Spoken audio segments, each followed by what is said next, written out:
ജാതി വ്യക്തിഹത്യ ഞാൻ ജീവിതത്തിൽ ആദ്യമായിട്ട് നേരിടുക. ജീവിതത്തിൽ ആദ്യമായിട്ട്. അത്ര വൃത്തികെട്ട ഒരു സംഘമാണ് അവർ. നിങ്ങളെങ്ങനെയാണ് അവർക്ക് വോട്ട് ചെയ്യാമെന്നാണ് ഞാൻ ചോദിക്കുന്നത്. നിങ്ങളുടെ പൊളിറ്റിക്സ് ഏതായാലും അത്രേ ഞാൻ ചോദിക്കുന്നുള്ളൂ. പ്രിയപ്പെട്ടവരത് മനസ്സിലാക്കണം. ഇനി ആർക്കെങ്കിലും ഇവരുടെ മേൽ വല്ല നിയന്ത്രണം ഉണ്ടെങ്കിൽ ഇത് അവസാനിപ്പിക്കാൻ നിങ്ങളൊന്ന് പറയണം.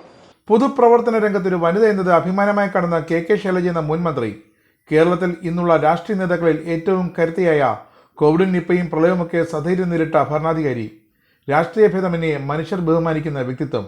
അവരെയാണ് കഴിഞ്ഞ ദിവസം സോഷ്യൽ മീഡിയയിൽ ഷാഫി മാങ്കൂട്ടവും ലീഗ് സൈബർ അണികളുടെ സംഘവും ചേർന്ന് വ്യക്തി അധിക്ഷേപം നടത്തിയത്.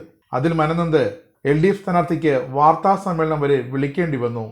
തനിക്കെതിരെ ഇങ്ങനെയൊന്നും പ്രചരിപ്പിക്കരുത് എന്ന് പറയാൻ. തന്റെ രാഷ്ട്രീയ എതിരാളി എന്നത് മാറ്റിവെച്ചാൽ പോലും തന്റെ ഉമ്മയുടെയോ ഉമ്മുമ്മയുടെയോ പ്രായമുള്ള ഒരാളെക്കുറിച്ചാണ് ഇത്രയും മോശം കമന്റുകൾ പബ്ലിക് സ്പേസിൽ ഇട്ടിരിക്കുന്നത് ലീഗ് അണികളും UDF-കാരും എന്ന് ഓർക്കണം. ഒറിജിനൽ അഴിയിൽ നിന്നും തന്നെയാണ് ഈ കമന്റുകൾ വന്നിരിക്കുന്നത്.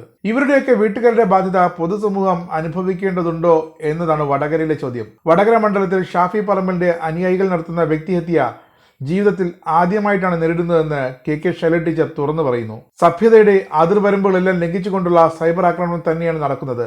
അതിന് നേതൃത്വം നൽകുന്നത് UDF സ്ഥാനാർത്ഥിയും കോൺഗ്രസ് സൈബർ സെല്ലുമാണെന്നതാണ് ഏറ്റവും ഖേദകരം. പരാജയഭീതി കൂടുമ്പോൾ സ്വന്തം സംസ്കാരം മറന്നുപോകുന്നവരാണ് ഇപ്പോൾ കോൺഗ്രസുകാർ. അതിന്റെ അങ്ങേയറ്റത്തെ ഉദാഹരണമാണ് ഇന്നത്തെ മുസ്ലിം ലീഗുകാരെന്ന് വടകര മണ്ഡലത്തിൽ നടക്കുന്ന സൈബർ ആക്രമണങ്ങൾ തെളിയിക്കുന്നു. നേരിട്ട് നിന്ന് തോൽപ്പിക്കാനാകില്ല എന്ന് മനസ്സിലായപ്പോൾ സൈബർ ഇടത്തിൽ കൂടി തോൽപ്പിക്കാനുള്ള ശ്രമമാണ് ഇപ്പോൾ വടകരയിൽ. നല്ല മനുഷ്യരുണ്ടല്ലോ വടകരയിലെ UDF-ലും ലീഗിലും എന്ന് ശൈലജ ടീച്ചർ എടുത്തു പറയുന്നുണ്ട്. അവർ ഇടപെട്ടെങ്കിലും വടകരയിലെ ഒരു വനിതാ വോട്ടർമാർ എന്ന പരിഗണന വെച്ച് ഈ കൂട്ടരോട് എല്ലാം അവസാനിപ്പിക്കാൻ പറയണമെന്ന് അഭ്യർത്ഥിക്കുകയാണ് ശൈലജ ടീച്ചർ. ഒരു സ്ഥാനാർത്ഥി എന്നുള്ള നിലയിൽ എന്നെ തുടർച്ചയായി വ്യക്തിഹത്യ ചെയ്തുകൊണ്ട് UDF-ൻ്റെ സ്ഥാനാർത്ഥിയും അവരുടെ മീഡിയ വിങ്ങും നിരന്തരമായിട്ട് ആക്ഷേപം ചൊരിഞ്ഞുകൊണ്ടിരിക്കുകയാണ്. ഈ വടകര പാർലമെൻറ്റ് മണ്ഡലത്തിൽ ഇടതുപക്ഷ ജനാധിപത്യ മുന്നണി വിജയിക്കും. എനിക്കതിൽ യാതൊരു സംശയവുമില്ല. ജനങ്ങൾ വൻതോതിൽ കൂടുതൽ അനുകൂലമായി പ്രതികരിച്ചുകൊണ്ടിരിക്കുന്നുണ്ട്. അതിൽ വിരളി പൂണ്ടിട്ടായിരിക്കണം എന്നെ തേജോവധം ചെയ്യുക എന്നത് സ്ഥിരം സ്വഭാവമാക്കിയിട്ട് മാറ്റിയിരിക്കുകയാണ്.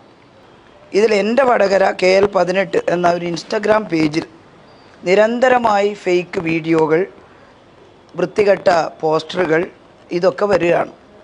ആദ്യം തന്നെ ചെയ്തത് ഒരു മോശമായിട്ടുള്ളൊരു ചിത്രം, ഒരു പൊർണോ ചിത്രത്തിൻ്റെ തല മാറ്റിയിട്ട് എൻ്റെ തല അവിടെ ചേർത്ത് മോർഫ് ചെയ്തുകൊണ്ട് പേജുകളിൽ എത്തിച്ചു. കുടുംബ പേജുകളിലാണ് അധികം എത്തിക്കുന്നത്. അത്ര വൃത്തികെട്ടൊരു സംഘമാണ് തനിക്കെതിരായ പ്രചരണത്തിന് പിന്നിലെന്ന് ശൈലജ ടീച്ചർ പറയുന്നു. 68 വയസ്സ് കഴിഞ്ഞു കെ ശൈലജ ടീച്ചർക്ക്. അവർ അമ്മ മാത്രമല്ല മുത്തശ്ശി കൂടിയാണ്. അതൊന്നും പക്ഷേ ലീഗും ഷാഫിയുടെ അണികളും പരിഗണിക്കേണ്ടതില്ല. കാരണം സ്ത്രീകളെ ബഹുമാനിച്ചും ആദരിച്ചുമൊന്നും അവർക്ക് ശീലവുമില്ല. സ്ഥാനാർത്ഥിക്കെതിരെ വൃത്തികെട്ട നൂറുകണക്കിന് കമന്റുകളുണ്ട്. പൊതുരംഗത്ത് നിൽക്കുന്ന UDF അല്ലാത്ത സ്ത്രീകൾക്ക് നേരെ സൈബർ സെൽ മേധാവി സരിനും മാങ്കൂട്ടവും ഷാഫിയും ബൽറാമും അടക്കമുള്ള നേതൃത്വം നൽകുന്ന കോൺഗ്രസ് സൈബർ സെൽ ഇറക്കിവിട്ടിരിക്കുന്ന പുതിയ കെണി തന്നെയാണിത്. കാരണം പരാജയഭീതി കൂടുമ്പോൾ എന്തും ചെയ്യുന്ന മാനസികാവസ്ഥയിലാണ് ഇപ്പോൾ കോൺഗ്രസും UDF-ഉം ലീഗുമൊക്കെ. മാധ്യമങ്ങളും നിശബ്ദമാണ് ഈ വിഷയത്തിൽ.